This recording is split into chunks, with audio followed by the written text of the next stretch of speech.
পোকা বাবা রে তুই, তা পতকা বাবা তুই।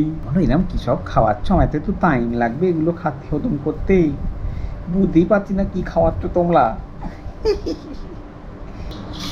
দেখো বন্ধুরা, এখন শুয়ে আছে পতকা বাবার, হট করে খুব সকাল থেকেই খুব পটি হচ্ছে, 2-3 দিন ধরেই খুব পটি হচ্ছে। এবার নতুন খাবার দেওয়া শুরু হয়েছে, ডালের জল, ডালের সঙ্গে একটু ভাত সেদ্ধ করে একসঙ্গে দেওয়া হয়েছে, অল্প একটু একদম। আবার সবচেয়ে বড় কথা, অ্যাপটামিল যেটা চলছিল স্টেজ 1টা, সেটা স্টেজ 2 শুরু হয়েছে। এই তিনটের কিছু কারণে, কী কারণে হচ্ছে পটি বুঝতে পারছি না, কিন্তু 4-5 বার ডেলি পাতলা পটি হচ্ছে। তো ডাক্তারবাবু যিনি দেখেন, তিনি আজকে বসেছেন, রিপোর্টের জন্য আমি একবার যাবো, যদি কোনো কাজ হয় ভালো, নাহলে ফোন করব। তাছাড়া তো কালকে আমরা শিশুমঙ্গল যাচ্ছি। দেখো বন্ধুরা, তোমরা তো জানো হঠাৎ করে আমার ডক্টরের কাছে যেতে হয়েছিল। ডক্টরের কাছে শুধুমাত্র রিপোর্টটা দেখানোর জন্য গিয়েছিলাম। পেটের প্রবলেম হচ্ছে, বারবার পটি হচ্ছে, ফর্মুলা খাওয়ার পরে পরেই পটি হচ্ছে। তো এটা ফর্মুলা স্টেজটা চেঞ্জ হয়েছে।